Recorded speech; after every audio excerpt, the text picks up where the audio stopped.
Hey, what's up, guys? Sean here with Blue Ridge Collectibles. Thank you for joining me in on this kind of like topical market type video or whatever the heck you want to call it. But yeah, it's been quite a while since I did a video like this on this particular channel, and I think it's come overdue. Only because unless you were living under a rock, you guys know that a few weeks ago, Fanatics had officially bought out Tops Incorporated, and that's all she wrote. That kind of signals the future end of what Tops used to be and what Tops used to be. I think is what we're gonna end up seeing up until about this summer. Someone had mentioned on another YouTube channel that more than likely there's not going to be a super shakeups or moves until about midway through the year. And then Fanatics is going to come in and start doing their thing, marketing and all the other stuff. But could this be Tops, old Tops as we know it, last final hurrah, where they decide to go balls to the walls and just throw out everything that they possibly can and try and make as much money as they can before most of the senior execs and all that kind of get kicked to the curb? Because that's what's going to happen. I'm sure Fanatics is going to come in and they're going to clean house, essentially, and then put in just a new established team and then go from there. So things as we know it, as of probably this summer, will be completely different. And that might be a welcome change for everybody involved. You know, from at the very top, you have the manufacturer, and then all the way at the bottom, us little people, your customers. There's got to be some sort of balance because there's been a shit ton of imbalance just in the last like 3-4 years. And then we're talking all across the board of all sports. So just kind of recap, Topps does own the license to MLB. All right. So they're the only ones theoretically that could produce any sort of baseball product with actual team names and logos right on the card. All right. So let's say Topps decided to do and pull an Upper Deck. I don't know if you guys remember, back in 2009, Upper Deck was going to lose their license after that year. And what did they do? They just did this mamba jamba big ass dump all on the world with what was it, 2009 Ultimate Collection Baseball was probably one of the biggest releases in recent memory. I would say probably one of the most impactful releases just in the last 15 years because it was Upper Deck's final year of producing MLB licensed cards. So they threw everything in there from just like patches, game use patches and autographs. I mean, they had some sick autographs of like Griffey Jr., Jeter. I mean, you know, Upper Deck still does have rights to a few players that we haven't seen out in the marketplace, like, you know, Michael Jordan and, you know, Tiger Woods and a few others. So we're going to see this huge shift, momentum shift for a lot of different people involved, companies involved. Breakers are going to feel the effects because a lot of them will not survive 2022. But let's go ahead and take a look at why I think they are going to be just super pumping all this product out through the first 6 months of the year. It's kind of a perfect storm for Topps because they have one rookie that they're going to highlight in every single freaking product between now and mid-year. And then beyond, okay? And it's going to be their cash cow. This is going to be kind of like the last-ditch effort that Topps side, the old Topps, is going to do to really pump in a lot more money, okay? And then obviously you guys all across the board are going to feel the squeeze when you go to buy some of these products because they won't be cheap. These things will still be expensive as if it was 2021. Now, some of you are going to say, well, what if the MLB can't sort out this whole lockout thing, okay? Because as of right now, there's no common ground, you know, to get MLB back on the right track with its players to get what could be a very late start to the season happening, all right? Spring training's just around the corner. Who's not affected are all of the minor leaguers. they'll still be reporting as normal and then going about their daily business. So for a lot of you prospectors out there of Bowman stuff, that's good news for you. But as far as regular baseball is concerned, okay, there's a lot of concerning things going on. I'm like, obviously the big thing is, well, what happens if MLB doesn't play at all in 2022? What's that going to do for the cards of this year? Well, unfortunately, it may not do a whole lot, okay? Because we have actually, where is it? Right here, we have this fellow that is, that was called up in 2021, but very late in the year, but didn't have an established rookie card for 2021 because all the products had already released. So what they'll do is they'll withhold that player to the next year. Now, what Topps did, and it was kind of like a weird, shady move, is that they actually inserted Wander Franco into the brand new, just released 2021 Bowman's Best Baseball release, which came out a few weeks ago. And some were speculating, okay, even BGS, the grading company, had come in and said, well, because Wander Franco's base card within the Bowman's Best set is not part of the prospect group, because they have two different tiers on the checklist. You have your regular players that have already been called up, they're your veterans, and then on this side you also have like the back half of the set are all the prospects. So you're gonna have guys like Adley Rutschman in there, Riley Green, you're gonna have Christian Hernandez. You get the big idea. So they added Wander Franco not on the prospect checklist part of it, but on the veteran side. But even that card does not have the established rookie card logo that you see here. But still, BGS had come out and had stated that they are recognizing the 2021 Bowman's Best Wander Franco base card as being the first rookie card of Wander Franco. So however you want to make it, apparently it's like a 50-50 mixed reaction to this bullshit. But everybody is going to be waiting for this card that you see here. Now, what I did was Blowout Cards had turned in their first half of the year, I guess, product release calendar. They actually have this one, which is batched by date. Kind of hard to pick through all of like the sports that you're interested in, but when you go down to the next posting here by Blowout Cards, they actually drilled it down by sport. So you have all the baseball, and Topps again really does only baseball, but they also have licenses to WWE wrestling, to Star Wars, I believe, in that franchise, and Formula One, which is a big one. And in addition, they also have some soccer exclusives as well, which is also big as well. So consider it, Fanatics owns all that now, all those particular licenses and all that. So none of that's really going to change. But as you can see, just from the first 6-7 months, excuse me, we're going to see that kind of starts out slow. We're just January, we're toward like the back half of January. There hasn't been any 2022 releases from Topps regarding baseball. We won't see that until Topps Series 1, okay? And that's going to be releasing February 16th. That is the big dog. That Series 1 is going to be the set that will feature the first ever seen Wander Franco rookie card with an actual rookie card logo. That's what we saw previously. But let's go ahead and check out exactly what we're getting here in 2022 Series 1 baseball. Of course, this is what they called the flagship release of the year. It's a very important release. The base cards are, of course, the most important aspect. This is a set builders kind of release, and you would expect it to be the least expensive offering out there in the market today. But there are hobby boxes and jumbo boxes that are going to be available for this set. So as you can see, 2022 Series 1 baseball, the unofficial start to the 2022 MLB season, with an asterisk, let's see if that's going to be the case, begins February 2022 with the launch of this product.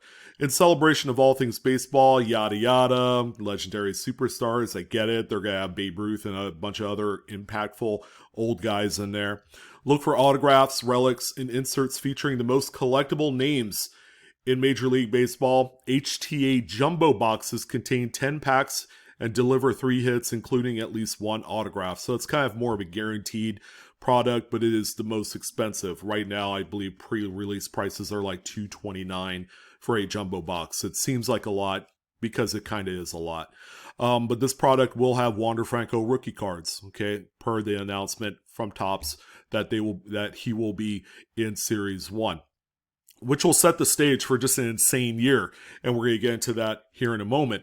It's a 330 card base set. Okay, keep in mind this is Series 1. Series 2 will be releasing later on in the year, which will make up the second half of the product, in addition to an update set that they will release even further, probably in the fall.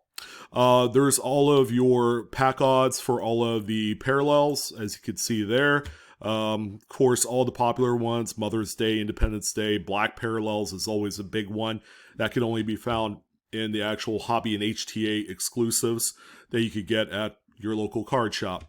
Cards look very attractive. It's got a full border, which I like, and the names are legible, and they didn't overdo it. I will think I like this one a lot more than the previous 3-4 years. My least favorite, I believe, was 2018, where they had the MLB team logo all splashed with water, and it was all funny. I'm sure some of you probably agree with me, but this is a very constrained, very nice design, and it's going to be easy to grade. Easy in a sense that you could really pick out a card that is well centered compared to one that is not. All right, and then of course we have all our other inserts. We have the Generation Now, 2021's Greatest Hits, Diamond Greats die cuts. Those are die cut cards. They all have a myriad of different parallels. And then more inserts. We got Welcome to the Show, Turning 2, Flashiest Feet. Of course, you got these cool little mock-ups of these insert cards. And then we're going to continue on down the line here into what we expect to be kind of like some of the chase hits.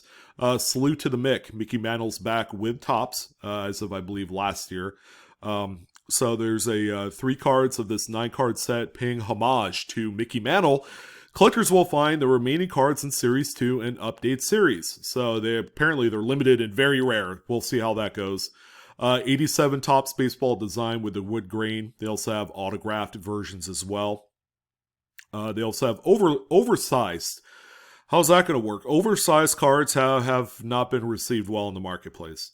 And then we also have those manufactured logo medallion cards, not my favorite, along with the city flag patches. Depending on how they craft those, they may look decent. Of course, you have like the heavy hitters with the autographed relics and things of that nature with Bryce Harper there. You have the dual autographs, which is this Baseball Stars dual autograph looks really cool. You know what it reminds me of? The good old 2007 Topps Cosigners. That was a fun product to rip, by the way, and we weren't spending $800-900 a box for it. But yeah, that's kind of what that reminds me of. They have World Series champion autograph cards. Those are going to be big. Along with the postseason performers. More relic cards. Man, they're really loading this product up to the gills with just a variously huge, ridiculous amount of relic cards, autos, chase inserts, low-numbered shit. You get the big idea. And of course, like years past, they also insert in 1 or 2 packs. Silver packs is what they call it. Some come autographed, some come with parallels. You never know what you're going to get. So that's the product sheet for 2022 Topps Baseball. It looks like to be a fun set. And I mean, if you're looking for a budget way to get into any sort of baseball for this year, because outside of the flagship releases, there's going to be no release that's going to be affordable as long as Wander Franco is on that checklist. He is the biggest release since guys like, since probably going all the way back to like Mike Trout, and then to a lesser extent, guys like Ronald Acuna, okay, which he is a huge release, but I think Wander Franco is the guy that everybody's looking forward to in this particular release. It should be exciting. All right, getting back to the calendar, our next, I guess, couple impactful releases. You have Topps Archives, which is kind of like a throwback design. They reprint base cards of all the current players on yesteryear products, you know, like 52 tops, things like that. It's okay, but I think the next set that people are going to be looking forward to is Topps Heritage. Okay, Topps Heritage. I think they're bringing back, what, 1972 or 73 design on these cards. But that's a big one. We'll take a look at the sell sheet here momentarily for that. To a lesser extent, you have Topps Opening Day, you have Inception, and you have Sterling. This is a stupidly high-end release that's going to be releasing end of March. I would venture to guess that boxes right out of the gate will be $1,000 to $1,200 because of the prospect of hitting a Franco out of that product. That's going to be huge. And then, of course, we're going to get into some big releases. Topps Chrome, as you guys know, that's the one. If you're going to look for Wander Franco rookie cards, Topps Chrome is the gold standard.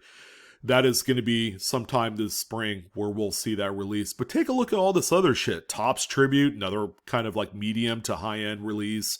You got Bowman Baseball. Everybody's looking forward to that one. Topps Definitive, the first ultra-high premium release. That's going to be like $2 to $3 grand right there just for a box. Topps Pristine, it's just okay. Topps Tier 1, again, just okay. And then here's Topps Series 2, June release. So more than likely you're not going to see Wander Franco in there. You have Gypsy Queen coming out also in May. Topps Museum, as you can see, Topps is like doing the good old pump and dumper. They're just shoveling shit into a tube and hoping it all fits. Topps Chrome in July. And Stadium Club is always a big one. People love the full photography cards from that set. So yeah, let's go ahead and venture on to Heritage. And of course, guess what? They throw in the base card Chrome variation of, guess who? The man of the hour, Wander Franco. And yes, they're doing this 1973 throwback design. I think it looks sexy as hell. It's going to look good. I like it. This is going to be kind of like one of your marquee, inexpensive releases. I mean, you could virtually just spend all your time and energy buying Heritage if money was an issue, and it will be. Keep in mind, this release right here will be $100 to $150 per hobby box, and it could only go up from there. And again, it's really not going to matter if there's baseball or not this year. It's not going to affect the prices of these boxes because it never does. Again, you have all of your base parallels. You got the black refractors, you got golds, those are always huge. You got the regular chrome that are numbered to 573 or numbered to 999 or whatever it is. They also have hot box refractors. I think they're still doing the purple refractors. You got just so ho hum kind of inserts in there, flashbacks, then and nows, new age performers. But when we get into the real one autographs, this is where this particular release really cooks on heavy bacon grease type of fire mode here. You have the blue ink, which are the base ones, unnumbered, but they can be short printed. But you also have the red ink. Those are number 273. They also have duals. Okay, real one dual autographs are all hard signed, which means they sign directly onto the card, not onto a sticker and then slap it onto the card. They actually have held onto the card and signed their John Hancock or Jane Hancock, whatever you want to call it. And believe it or not, they also have real one triples. That's going to be exciting. I can't wait to see the first one. You have these autograph patch cards. Clubhouse Collection is what they call it. That should be really nice. Again, that has its own dedicated kind of fan base in itself because of the graphic design throwback that Topps has used on Heritage since its inception in 2001. I think that's going to be great. And then you also have triples. So we got Mr. Hank Aaron on there. This is a Braves triple with Acuna. Again, you're going to have a lot of like low-numbered shit in here. And then they're also doing 1973 coin cards. So they're actually going to have coins on them. And they're all super low-numbered, as you can see here. 15 for the nickel, 10 for the dime. You get the big idea. Plus, what's really cool, baseball cut signatures. That's going to be awesome, along with the celebrity cut signatures. Again, just a really cool release. This is going to be a high production, kind of like flagship. And because of the design, this one is going to be received incredibly well. People are going to want Also, the action photography, the throwbacks, and all the SP cards are also going to be in here. Those are always a huge draw. So this is going to be the next popular set to release, I believe, in March. And I guess before we go on this video, let's go ahead and talk about the elephant in the room. Okay, it's going to be the 12,000 pound pink and blue elephant in the room. Formula One racing has been the hottest sport in 2021. How are they going to follow that up? Well, they're going to shovel a ton of Topps Formula One product down your throats in the span of about 30 days, starting out with what they call the flagship Topps Formula One. I believe they don't have actual mock-ups with drivers on there. They just have the generics. But apparently this base set right here is a big one because this is a worldwide sport.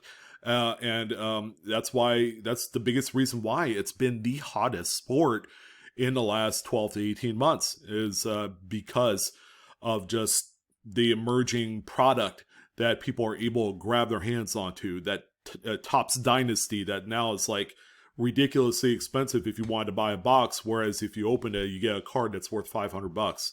And I mean, individual boxes are like $2,500 to $3,000. Topps Chrome 2020, huge hit. Those boxes are super expensive today as well. So as you can see, they have a myriad of different parallels. I do not believe they have autographs. Now, I might be wrong, but they do have quite a few of parallels in these insert sets. F1 relic cards, they got relics for the first time, and that's it. The relic cards, I believe, are going to be the big draw on this, along with maybe a few of the, I would say, base card parallels are going to be hot because they're going to utilize last year's Topps design, not 2022, which, by the way, looks great. They're utilizing 2021 Topps design for this set. So, yeah, I mean, if we went down the line here to other sports, I guess. So you have February 4th is when Topps Formula One flagship is coming out. And then I think it's to be determined or February. Yeah, they're all in February. Topps Chrome Formula One. And they have a couple different variants. This is also going to be a retail release. Yeah, good luck trying to find some of that in retail. But also, get a load of that.